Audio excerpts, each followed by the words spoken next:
В Ленске городская администрация устанавливает пожарные извещатели жильцам многоквартирных деревянных домов. На 300 тысяч рублей, выделенных по целевой программе, приобрели 54 устройства. Их установили в 29 домах. Специалисты оснастили таким прибором каждый подъезд. Датчик находится на втором этаже, и устройство реагирует на малейшее задымление. Более того, они оснащены специальными модулями, которые подают сигнал сразу в пожарную часть и на пульт ЕДДС.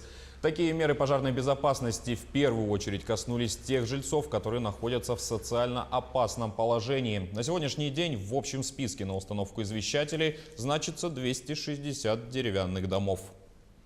В случае возникновения задымления пожарный извещатель срабатывает с сопровождением звукового сигнала.